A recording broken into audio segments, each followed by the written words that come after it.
എന്ത് മടയത്തരോടായി പറയുന്നേ? മനസ്സമ്മതത്തിന് തലേ ദിവസം വന്ന് അത് വേണ്ടെന്ന് പറഞ്ഞാൽ എവിടുത്തെ മര്യാദയാ? ഞാൻ അന്നേ അച്ഛനോട് പറഞ്ഞതല്ലേ നാൻസിയും കുട്ടികളും തമ്മിൽ ചേരില്ലെന്ന്. ഇനിയിപ്പോ അച്ഛൻ തന്നെ അവർ അച്ഛനോട് ഈ കാര്യം പറയണം. ഇതും പറഞ്ഞ് അങ്ങോട്ട് ചെന്ന് അയാൾ എന്നെ ജീവനോടെ വിടില്ല. ഇരുതല മൂർച്ചയുള്ള വാളായാള്. നീ പറയാൻ പോയിട്ട് എന്തായി? അതിനവരെ എന്നെ കൊണ്ട് ഒരു അക്ഷരം പറയാൻ സമ്മതിക്കണ്ടേ? ഇപ്പൊ അച്ഛൻ എന്നെ സഹായിച്ചേ പറ്റൂ. എടാ, നിന്നെ സഹായിക്കാൻ വേണ്ടി തന്നെ ഞാൻ ഈ വിവാഹത്തിന് മുൻകൈ എടുത്തത്. നാൻസിയും കുട്ടികളും തമ്മിൽ ചേരുന്നില്ലെന്ന് പറഞ്ഞ് വേണ്ടെന്ന് വെക്കാൻ പറ്റുമോ? അവരാച്ചന് കൊടുക്കാനുള്ള പൈസ നീ എവിടെ നിർത്തി കൊടുക്കും? നീ വെറുതെ ഓരോന്ന് ആലോചിച്ച് വിഷമിക്കണ്ട. എല്ലാം നല്ലതിനാണെന്ന് വിചാരിക്കുക. പ്രാർത്ഥിക്കുക, ഈ വിവാഹം നടക്കണം. ചെല്ല്, നാളത്തേക്ക് വേണ്ട കാര്യങ്ങളൊക്കെ ചെയ്യാം.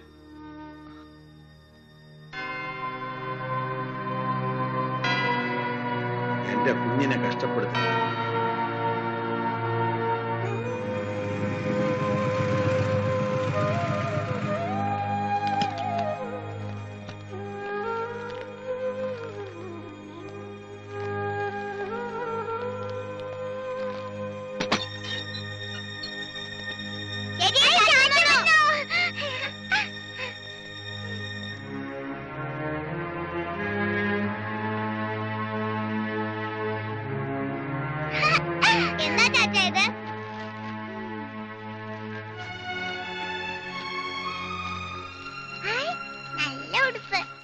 നാളെ ഇതിട്ട് വേണം പള്ളിയിൽ വരാൻ. ഞങ്ങൾക്ക് വേണ്ട ഇത്. ഞങ്ങൾ വരുന്നില്ല മനസ്സമ്മതത്തിന്.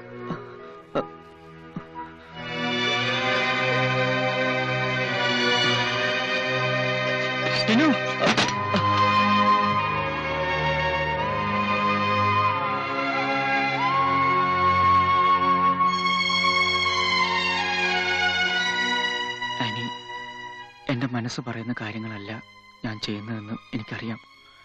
പക്ഷേ കുട്ടികളുടെ നന്മയ്ക്ക് വേണ്ടി എനിക്കിപ്പോൾ അത് ചെയ്തേ ഒക്കൂ. ആനി അത് അവരെ പറഞ്ഞ് മനസ്സിലാക്കണം. എനിക്ക് വേണ്ടി നാളെ പള്ളിയിൽ അവരില്ലാണ്ടിരിക്കരുത്.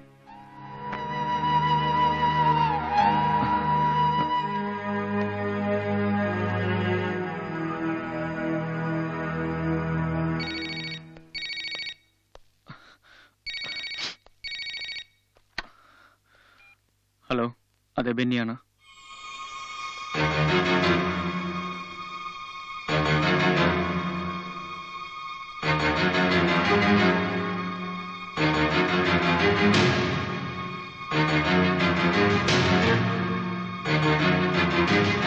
ചാച്ചനോട് ഇപ്പൊ അങ്ങനെ പറയാൻ പാടില്ലായിരുന്നു. നിങ്ങൾക്കറിയാത്ത ഒത്തിരി വിഷമങ്ങളുണ്ട് ചാച്ചന്. നിങ്ങൾക്ക് വേണ്ടി ഓരോന്ന് ചെയ്യുമ്പോ ചാച്ചൻ ഇങ്ങനെ വേദനിപ്പിക്കാവോ? ചെല്ലെ, പോയി സോറി പറ ചാച്ചനോട്. സോറി പറയില്ലേ?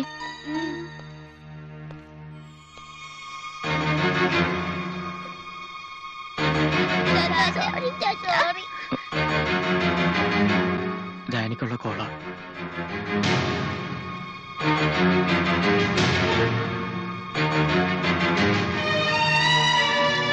ഹലോ ആനി, നീ എന്നോട് പിണങ്ങരുത്. നിന്റെ കത്ത് വായിച്ചപ്പോ നിന്റെ മനസ്സിന്റെ വേദന അറിഞ്ഞിട്ടാ ഞാൻ ബെന്നിയെ വിളിച്ചെല്ലാം പറഞ്ഞത്. ഞാനോട് അങ്ങോട്ട് വരിക. ആനി, നീ എന്താ ഒന്നും മിണ്ടാത്തത്? ആനി, ആനി.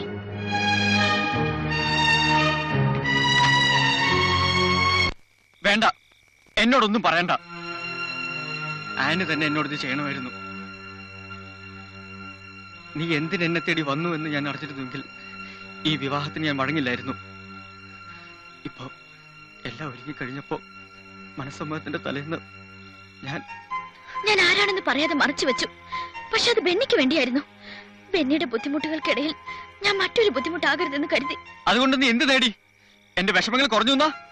നിന്റെ വാശിയും തീരുമാനങ്ങളും വിലപ്പെട്ടതാക്കിയിട്ട് നീ ആരെന്ന് പറയാതിരുന്നപ്പോ എനിക്ക് നഷ്ടമായത് എന്റെ ജീവിതമാ. അങ്ങനെ പറയരുത്. വർഷങ്ങളായിട്ട് മനസ്സിൽ താലോലിച്ചത് നഷ്ടാവൂന്ന് കണ്ട് വേദന ഇല്ലാഞ്ഞിട്ടല്ല. ഈ വീട് ബെന്നിക്ക് നഷ്ടാവാൻ പാടില്ല, കുട്ടികൾക്ക് നഷ്ടാവാൻ പാടില്ല. ഇപ്പൊ ഈ വിവാഹം നടക്കാതിരുന്ന് എന്ത് സംഭവിക്കുന്നു ബെന്നിക്ക് എന്ന പോലെ എനിക്കും അറിയാം. അപ്പൊ ഞാൻ കരുതി ബെന്നിക്ക് വന്നു ചേർന്ന നന്മകൾക്ക് ഞാൻ ഒരിക്കലും ഒരു തടസ്സമാവരുതെന്ന്. ബെന്നി ഇപ്പൊ ഇത് അറിയരുതായിരുന്നു. ബെന്നിക്ക് നല്ലത് വരണമെന്ന് ഞാൻ എപ്പോഴും ആഗ്രഹിച്ചിട്ടുള്ളൂ.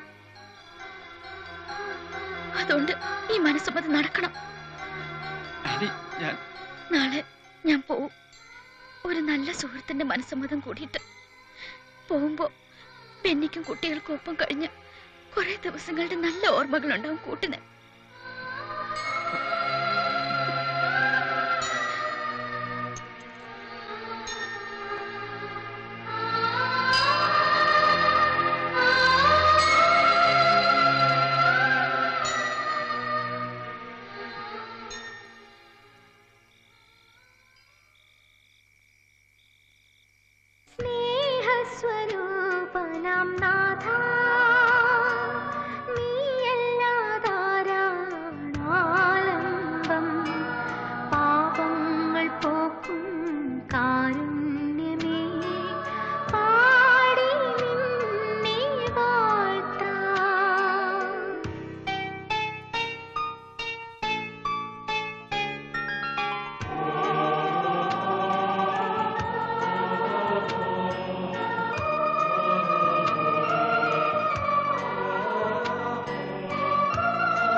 ഇല്ലിപ്പറമ്പ് ലവറാച്ചന്റെയും നടുവിലക്കണ്ടത്തിലെ ത്രസ്യാമ്മയുടെയും മകളായ നാൻസി ഈ നിൽക്കുന്ന ബെന്നിയെ തിരുസഭയുടെ കൽപ്പനപ്രകാരം വിവാഹം ചെയ്യാൻ സമ്മതമാണോ? സമ്മതമാണ്. മടത്തിപ്പറമ്പിൽ പരേതനായ തോമസ് കുട്ടിയുടെയും പരേതയായ മേരിക്കുട്ടിയുടെയും മകനായ ബെന്നി ഈ നിൽക്കുന്ന നാൻസിയെ തിരുസഭയുടെ കൽപ്പനപ്രകാരം വിവാഹം ചെയ്യാൻ സമ്മതമാണോ?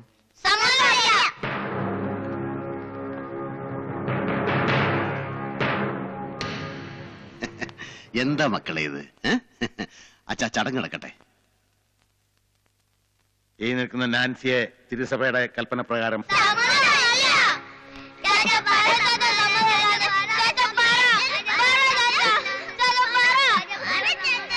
അച്ഛാ എന്താ ഇതൊക്കെ? മനസ്സൊന്നും പറയേണ്ടത് ഇവനാണ്, അല്ലാതെ പിള്ളേരല്ല. ഇവിടെ മാറി വെക്ക്, ഇവിടെ മാറി ചോദിക്കച്ചു. ഈ നിൽക്കുന്ന നാൻസിയെ തിരുസമ്മതമല്ല.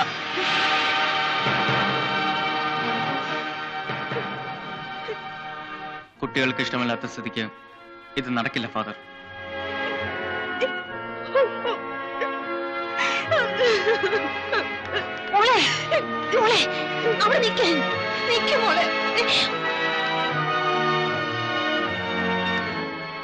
പറയടാ, നിനക്ക് സമ്മതമല്ലേ?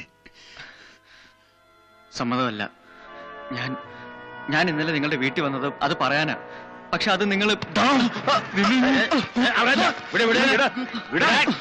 അച്ഛൻ തീരുമാനിക്കട്ടെ എന്താ വേണ്ടെന്ന്. അച്ഛൻ എന്ത് പറയാനാ? ബെന്നി പറഞ്ഞല്ലോ അവന് സമ്മതമല്ലെന്ന്. എവിടുത്തെ മര്യാദയാണോ? സമ്മതമല്ലെങ്കിൽ നേരത്തെ പറയണം. പള്ളി വരെ എത്തിക്കേണ്ട വല്ല കാര്യമുണ്ടോ? ഇത് കല്യാണമൊന്നും അല്ലല്ലോ, മനസ്സമ്മതല്ലേ. മനസ്സുണ്ടോ ഇല്ലെന്ന് പറയാനല്ലേ ഈ ചടങ്ങ്. അവന് സമ്മതമല്ലെന്ന് ഇപ്പൊ പറഞ്ഞു, അതിലെന്താ തെറ്റ്? എന്റെ മകളുടെ ജീവിതം വെച്ചിട്ട് അവൻ കളിക്കുന്നേ, അതിനെന്ത് ന്യായം നിങ്ങൾക്ക് പറയാം? തന്റെ മകൾക്ക് മാത്രമല്ല ഈ ചെക്കനും പിള്ളേർക്കുണ്ട് ജീവിതം. ഒരു മറ്റൊരുത്ത ന്യായം ബഹളം ഉണ്ടാക്കരുത്, ബഹളം ഉണ്ടാക്കരുത്. ഞാൻ അവരുടെ ഇവിടെ കിടന്ന് ബഹളം ഉണ്ടാക്കരുതെന്ന്. ഇത് തിരുസന്നിധിയാണ്. പറഞ്ഞു കേട്ടില്ലടോ, പുറത്തു പോകണം എല്ലാരും. പറഞ്ഞു കേട്ടില്ലേ, പുറത്തു പോകാൻ. എടാ, നീ അനുഭവിക്കാൻ പോകുന്നേ ഉള്ളൂ. നീ മാത്രമല്ല, നിന്റെ ഈ പീറ പിള്ളേരും. അവറാച്ചന്റെ ഒരു മുഖം നീ കണ്ടിട്ടുള്ളൂ. വിടില്ല ഞാൻ. എന്റെ ചവിട്ടടിയിലെ മണ്ണ് നക്കാൻ നീ വരുത്തും ഞാൻ.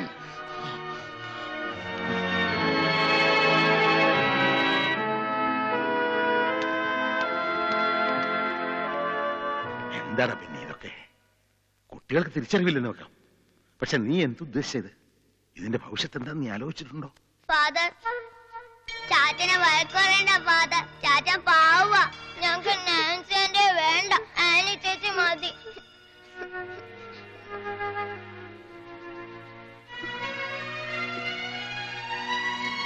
ചേച്ചി ഞങ്ങൾക്ക് അത്രയ്ക്ക് ഇഷ്ട. ചാച്ചനും ആനി ചേച്ചി ഇഷ്ട.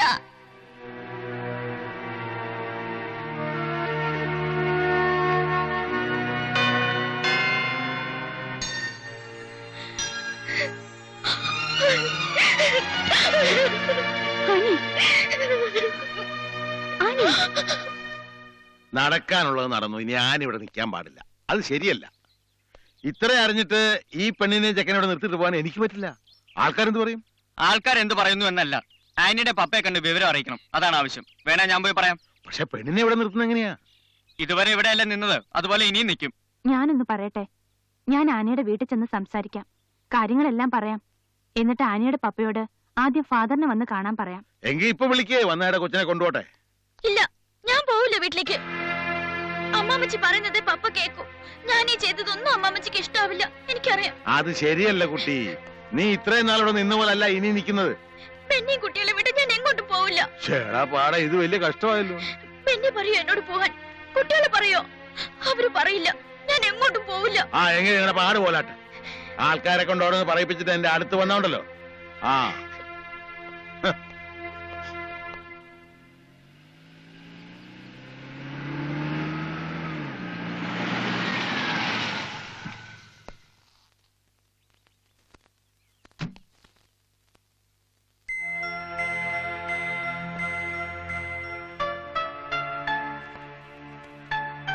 ജോഷല്ലേ?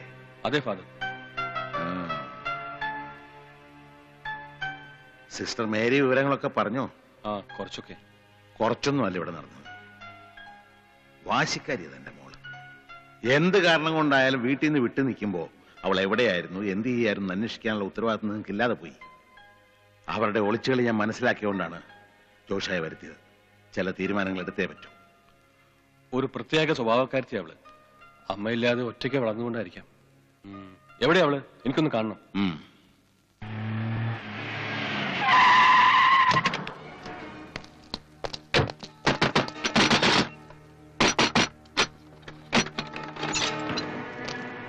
എവിടെടി ബെന്നി? ഇവിടെ ഇല്ല. നിങ്ങളാരാ? മാറി നിൽക്കണേ.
മതിയായില്ലേടാ നിനക്ക്? ഇനി ഈ കിളിവീട് എന്റെയാ. ഇല്ല, ഈ വീട് ഞാൻ നിങ്ങൾക്ക് വിട്ടുതരില്ല. ഓഹോ, എങ്കിൽ എന്നോട് വാങ്ങിച്ച പണം തിരിച്ചതാ. Get me the money please. ഇല്ലേ? എങ്കിൽ ദേ നിൽക്കുന്നു, കൊണ്ടുപോയി പണയം വെക്കടാ. നിന്നെ ഞാൻ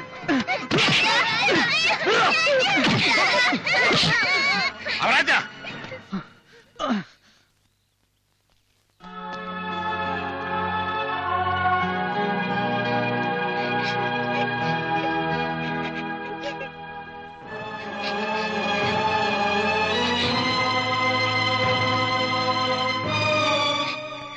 എന്താ മോളെ?